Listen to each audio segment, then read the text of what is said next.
ចាប់ពាក់ព័ន្ធសង្គ្រាមនៅអ៊ុយក្រែននេះដែរមេដឹកនាំហុងគ្រីបានលើកឡើងថារុស្ស៊ីមិនទាំងអាចវាយឈ្នះអ៊ុយក្រែនផងមិនដេចអាចគំរាម NATO ទៅរួចចាការលើកឡើងនេះគឺឆ្លើយតបទៅនឹងការព្រួយបារម្ភរបស់លោកខាងលិចដែលថារុស្ស៊ីអាចបង្កការគំរាមកំហែងធ្ងន់ធ្ងរទៅដល់អង្គការ NATO នាប៉ុន្មានឆ្នាំខាងមុខរុស្ស៊ីគឺខ្សោយណាស់ក្នុងការបង្កជាការគំរាមកំហែងដល់អង្គការ NATO ពួកគេមិនអាចសំបីទៅយកឈ្នះអ៊ុយក្រែនផងដូច្នេះពួកគេពិតជាមិនអាចវាយប្រហារ NATO បានទេនេះជាប្រសាសន៍របស់លោក Viktor Orban នាយករដ្ឋមន្ត្រីហុងគ្រីនៅក្នុងបទសម្ភាសន៍ជាមួយនឹងទូរទស្សន៍ IZL របស់បារាំងកាលពីថ្ងៃទី9ខែមិថុនាឆ្នាំ2025លោក Orban ដែលត្រូវបានគេស្គាល់សម្រាប់ចំហគាំទ្ររុស្ស៊ីរបស់គាត់នឹងការរិះគន់ជាញឹកញាប់អំពីការចូលរួមរបស់កិច្ចប្រជុំប្រទេសនៅក្នុងសង្គ្រាមអ៊ុយក្រែនបានសង្កត់ធ្ងន់ថាដំណោះស្រាយពិតប្រាកដមិនស្ថិតនៅលើសមរភូមិទេប៉ុន្តែនៅលើទឹកកកចា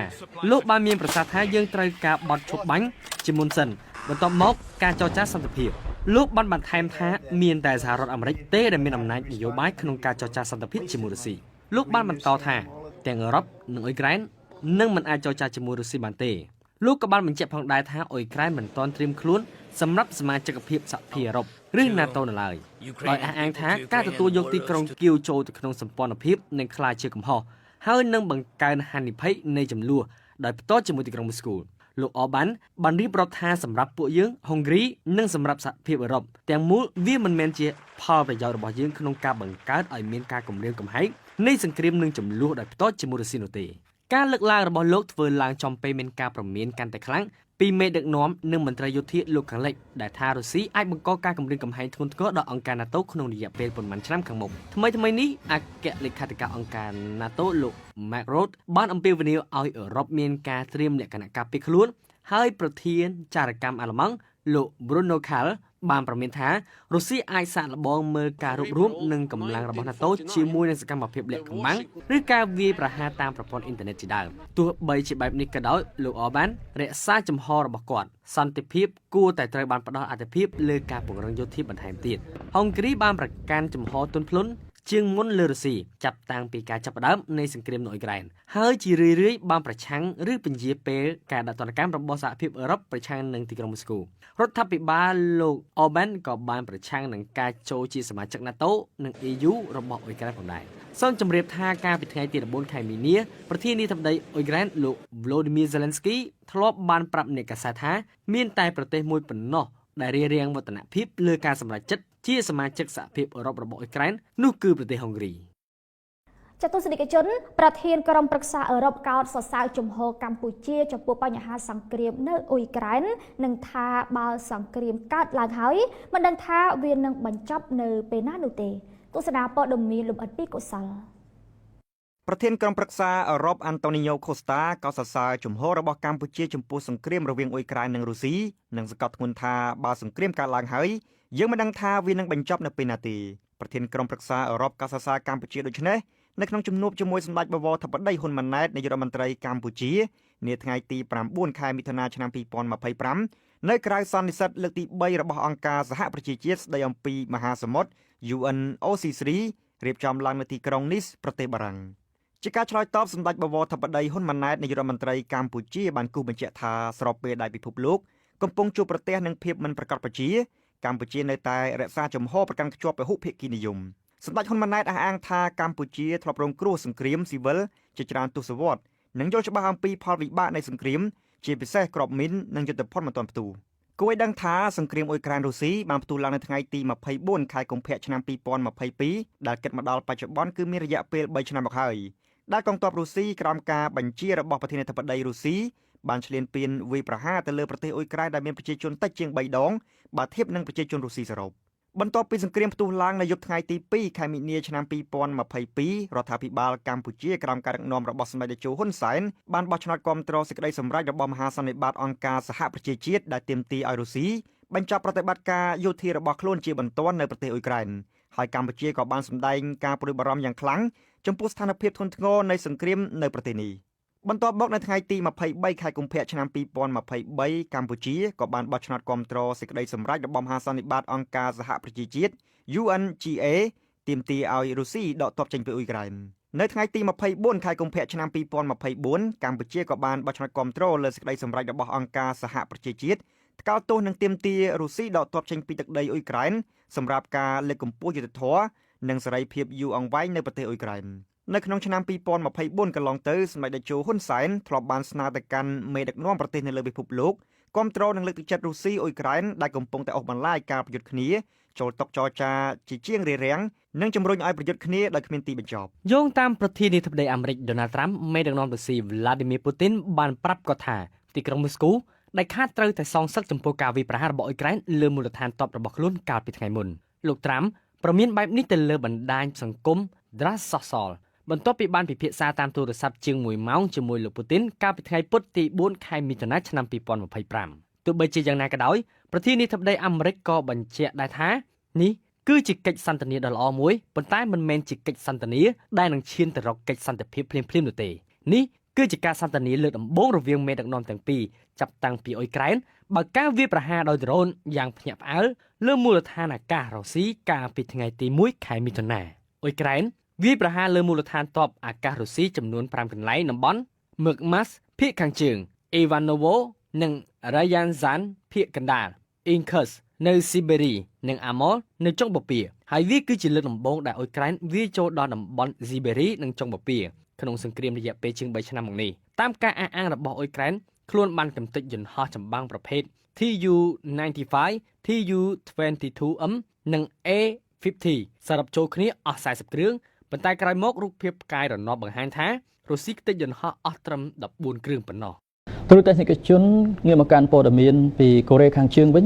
កូរ៉េខាងជើងបានរិះគន់ខ្លាំងៗជុំវិញសម្ដីរបស់លោកប្រធានាធិបតីអ៊ីម៉ានូអែលម៉ាក្រុងរបស់បារាំងដែលបាននិយាយជុំវិញទំនាក់ទំនងរុស្ស៊ីនិងកូរ៉េខាងជើងប្រព័ន្ធផ្សព្វផ្សាយរដ្ឋកូរ៉េខាងជើងបានថ្កោលទោសប្រធានាធិបតីបារាំងអ៊ីម៉ានូអែលម៉ាក្រុងនៅថ្ងៃប្រហ័សទី5មិថុនាឆ្នាំ2025នេះជុំវិញការថាធិប្បាយមិនមានការប្រុងប្រយ័ត្នលើទំនាក់ទំនងរបស់ទីក្រុងព្យុងយ៉ាងជាមួយនឹងទីក្រុងមូស្គូដែលហៅការលើកឡើងនេះថាជាការនិយាយគ្មានខ្លឹមសារដ៏គួរឲ្យភ្ញាក់ផ្អើលនៅក្នុងការថាធិប្បាយមួយដែលចែករំលែកដោយទីភ្នាក់ងារសារព័ត៌មានរដ្ឋកូរ៉េខាងជើង KCNA អ្នកវិភាគលោក Chair Chu Hyun បានផ្ដោតលើការកត់សម្គាល់របស់មេដឹកនាំបារាំងនៅព្រឹត្តិការណ៍កិច្ចសន្ទនាសង្គ្រីឡាក្នុងប្រទេសសង្ហបុរីនៅពេលថ្មីៗនេះនៅក្នុងព្រឹត្តិការណ៍នោះលោកម៉ាក្រុងបានលើកឡើងថាសម្ព័ន្ធការពារជាតិរបស់អង្គការ NATO អាចចូលរួមជាមួយនឹងទ្វីបអាស៊ីប្រសិនបើចិនមិនអាចធ្វើអ្វីបន្ថែមទៀតដើម្បីដាក់សម្ពាធលើកូរ៉េខាងជើងឲ្យបញ្ឈប់នៅការបញ្ជូនកម្លាំងទៅជួយរុស្ស៊ីក្នុងសង្គ្រាមនៅអ៊ុយក្រែនដែលនិយាយសម្ដៅទៅឈ្មោះផ្លូវការរបស់កូរ៉េខាងជើងគឺសាធារណរដ្ឋប្រជាមានិតប្រជាធិបតេយ្យកូរ៉េការអធិប្បាយនោះបានបញ្ជាក់ថាវាគឺជាកំហុសឆ្គងប្រសិនបើលោកម៉ាក្រុងគិតថាលោកអាចបិទបាំងចេតនាដ៏ឃោរឃៅនិងអាក្រក់របស់អង្គការ NATO ក្នុងការដាក់ជើងដ៏កក្រិចរបស់យោធាក្នុងតំបន់អាស៊ីប៉ាស៊ីហ្វិកដោយយកបញ្ហាទំនាក់ទំនងសហប្រតិបត្តិការកូរ៉េខាងជើងរុស្ស៊ីជាលេសលោក Chair បានសរសេរថាលោកម៉ាក្រុងត្រូវបានគេស្គាល់ទូរទស្សនិកជនរុស្ស៊ីនៅតែបង្កើនការវាយប្រហាររបស់ខ្លួនទៅតាមទីតាំងជាច្រើនទៀតរបស់ប្រទេសអ៊ុយក្រែនគឺការវាយប្រហារបន្ថែមទៀតនៅថ្ងៃម្សិលមិញនេះគឺបានវាយប្រហារទៅលើទីក្រុងខាគីវជាទីក្រុងនៅភាគឦសាននៃប្រទេសអ៊ុយក្រែនហើយគឺជាការវាយប្រហារដោយប្រើប្រាស់យានដ្រូនដ៏សម្បើមមន្ត្រីអ៊ុយក្រែនបាននិយាយនៅថ្ងៃពុធ11មិថុនាឆ្នាំ2025ម្សិលមិញនេះថាការវាយប្រហារដោយប្រើប្រាស់យានដ្រូនពីរុស្ស៊ីរយៈពេល9នាទីលើទីក្រុងខាគីវជាទីក្រុងធំបំផុតទី2របស់អ៊ុយក្រែនបានសម្លាប់មនុស្ស6នាក់និង64នាក់ផ្សេងទៀតបានរងរបួសក្នុងនោះមានកុមារ9នាក់ការវាយប្រហារនៅពេលយប់ធ្វើឡើងបន្ទាប់ពីការវាយប្រហារតាមអាកាសដ៏ធំបំផុតចំនួន2លើករបស់រុស្ស៊ីនៃសង្គ្រាមនៅក្នុងសប្តាហ៍នេះនឹងបានបង្កើនការទម្លាក់គ្រាប់បែកកាន់តែខ្លាំងដែលទីក្រុងមូស្គូអះអាងថាជាការសងសឹកចំពោះការវាយប្រហារនាពេលថ្មីៗនេះរបស់អ៊ុយក្រែនចូលទៅក្នុងប្រទេសរុស្ស៊ីទីក្រុងខាគីវដែលមានទីតាំងនៅភាគឦសាននៃប្រទេសអ៊ុយក្រែននិងនៅជិតព្រំដែនរុស្ស៊ីនៅតែជាគោលដៅញឹកញាប់នៃការវាយប្រហារដោយមីស៊ីលនិងយានដ្រូនទោះបីជាកំពុងទប់ទល់នឹងការរុលចូលទៅមុខទ្រង់ទ្រាយពេញលេញរបស់រុស្ស៊ីតាំងពីថ្ងៃដំបូងនៃសង្គ្រាមក៏ដោយរដ្ឋអាជ្ញាក្នុងតំបន់ខាគីវបាននិយាយលើបណ្ដាញទំនាក់ទំនងសង្គម Telegram ថាចំនួនអ្នកស្លាប់បានកើនឡើងដល់6នាក់គណៈក្រុមអ្នកសង្គ្រោះបន្ទាន់បានទាញយកសាកសពបន្ថែមទៀតពីគំនរបាក់បែកមនុស្សយ៉ាងហោចណាស់3នាក់នៅតែត្រូវបានគេជឿថាកំពុងជាប់នៅក្នុងគំនរបាក់បែកនៅឡើយអភិបាលក្រុងខាគីវលោក Ihor Terekev បាននិយាយថាការវាយប្រហារស្រោចដោយយានដ្រូនចំនួន17គ្រឿងបានបង្កឲ្យមានអគ្គិភ័យនៅអគារលំនៅឋានចំនួន15ល្វែងក្នុងអគារកម្ពស់5ជាន់ហើយបណ្ដាលឲ្យមានការបំផ្លិចបំផ្លាញដល់លំនៅឋានជាច្រើនខ្នងនិងហេដ្ឋារចនាសម្ព័ន្ធនានានៅទូទាំងទីក្រុង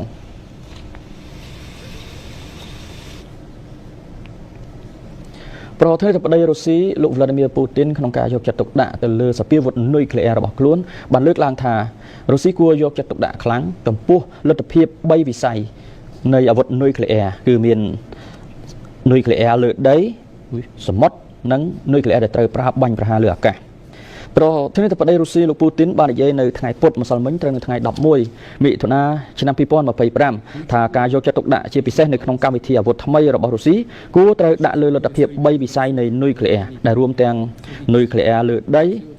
ីនៅសមុទ្រនិងនុយក្លេអ៊ែរបាញ់ដោយយន្តហោះការលើកឡើងរបស់លោក Putin ដែលត្រូវបានចាក់ផ្សាយតាមទូរទស្សន៍រដ្ឋត្រូវបានធ្វើឡើងនៅក្នុងកិច្ចប្រជុំមួយរបស់មន្ត្រីជាន់ខ្ពស់ដែលនិយាយដល់ឧស្សាហកម្មអាវុធរបស់ប្រទេសនេះលោក Putin បាននិយាយថាដោយគ្មានការសង្ស័យការយកចិត្តទុកដាក់ជាពិសេសគួរផ្ដោតលើលទ្ធភាព3វិស័យនៃនុយក្លេអ៊ែរដែលត្រូវបាននឹងនៅតែជាការធានានៅអធិបតេយ្យភាពរបស់រុស្ស៊ីនិងដើរតួនាទីយ៉ាងសំខាន់ក្នុងការរក្សាតុល្យភាពកម្លាំងនៅក្នុងពិភពលោកលោកបាននិយាយថាសភាវុធសរុប 95% នៅក្នុងកងកម្លាំងនុយក្លេអ៊ែរយុទ្ធសាស្ត្ររបស់រុស្ស៊ីគឺមានភាពទំនើបពេញលេញលោកបាននិយាយនៅក្នុងកិច្ចប្រជុំថានេះគឺជាសូចនាករដ៏ល្អមួយហើយតាមពិតទៅគឺមានកម្រិតខ្ពស់បំផុតក្នុងចំណោមប្រទេសមហាអំណាចនុយក្លេអ៊ែរទាំងអស់របស់ពិភពលោ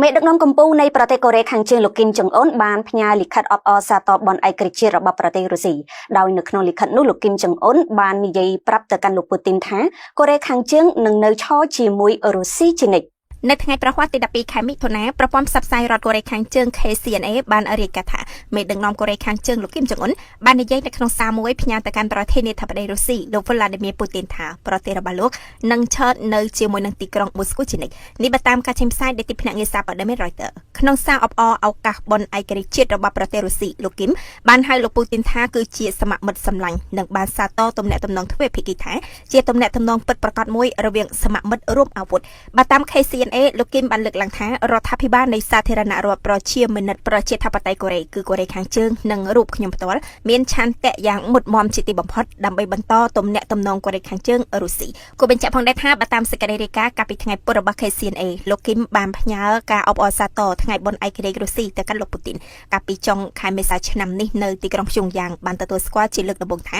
ខ្លួនពិតជាបានបញ្ជូនកងទ័ពទៅជួយរុស្ស៊ីប្រយុទ្ធក្នុងសង្គ្រាមប្រឆាំងអ៊ុយក្រែនតាមការបញ្ជាផ្ទាល់របស់លោកគីមចុងអ៊ុនការវាយប្រហារដោយដ្រូនរបស់រុស្ស៊ីទៅលើអ៊ុយក្រែនកាលពីវេលាយប់កន្លងទៅបានផ្តាច់ជីវិតមនុស្សចំនួន2នាក់និងបង្កឲ្យរបួស60នាក់នៅក្នុងទីក្រុងខាគៀវនៅថ្ងៃពុធទី11ខែមិថុនាអាជ្ញាធរអ៊ុយក្រែនបានឲ្យដឹងថាការវាយប្រហាររបស់រុស្ស៊ីដោយប្រើយន្តហោះដ្រូនរយៈពេលជិត10នាទីមកលើទីក្រុងធំជាងគេទី2របស់អ៊ុយក្រែនគឺទីក្រុងខាគៀវកាលពីវេលាយប់កន្លងទៅបានធ្វើឲ្យមនុស្សយ៉ាងហោច2នាក់បានបាត់បង់ជីវិតនិង57នាក់ផ្សេងទៀតរងរបួសនេះបើតាមការចេញផ្សាយដោយទីភ្នាក់ងារសារព័ត៌មាន Reuters អភិបាលក្រុងខាគៀវបាននិយាយថាការវាយប្រហារតាមអាកាសថ្មីចុងក្រោយរបស់រុស្ស៊ីបានត្រូវចំទីតាំងជាច្រើនរួមមានទាំងអគារស្នាក់នៅទីធ្លាក្មេងលេងសហគ្រាសនិងសេវាដឹកជញ្ជូនសាធារណៈបើតាមយោធាអ៊ុយក្រែនរុស្ស៊ីបានប្រើប្រាស់យន្តហោះដ្រូនសរុប85គ្រឿងក្នុងនោះ40គ្រឿងត្រូវបានបាញ់ទប់ស្កាត់ការវាយប្រហារខាងលើកើតឡើងក្រោយការវាយប្រហារតាមអាកាសដ៏ធំបំផុតពីលើករបស់រុស្ស៊ីមកលើអ៊ុយក្រែននៅក្នុងសប្តាហ៍នេះដែលជាផ្នែកមួយនៃសកម្មភាពសងសឹករបស់ទីក្រុងមូស្គូចំពោះការឆ្មក់វាយប្រហាររបស់អ៊ុយក្រែនលើក្រុមយន្តហោះទម្លាក់គ្រាប់បែកនៅមូលដ្ឋានទ័ពអាកាសរុស្ស៊ី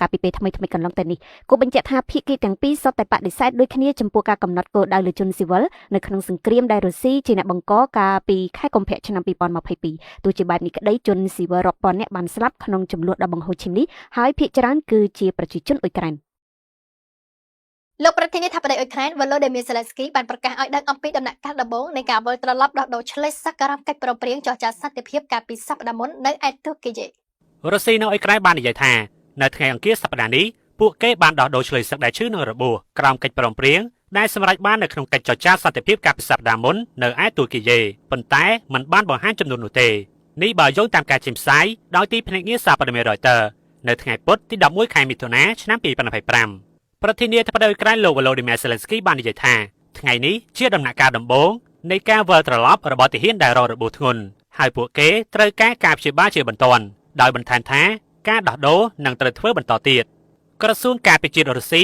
ក៏បានឲ្យដឹងដែរថាជនជាតិរុស្ស៊ីដែលត្រូវបានដោះលែងនៅក្នុងការប្រកួតថ្មីចុងក្រោយនេះកំពុងស្ថិតនៅក្នុងប្រទេសបេឡារុសហើយត្រូវបានបញ្ជូនមករុស្ស៊ីសម្រាប់ការព្យាបាលនិងស្ដារនីតិសម្បទាគួរបញ្ជាក់ថាការដោះដូរឆ្លើយសឹកគឺជាលទ្ធផលជាក់ស្ដែងតែមួយគត់រហូតមកទល់ពេលនេះដែលបានមកពីកិច្ចចរចាសន្តិភាពរវាងភាគីទាំងពីរនៅក្នុងប្រទេសទូគីយេប៉ុន្តែគ្មានដំណើរការឆ្ពោះទៅរកបទចុះបាញ់ឡើយមានតែការព័ត៌មានអំពីតំណែង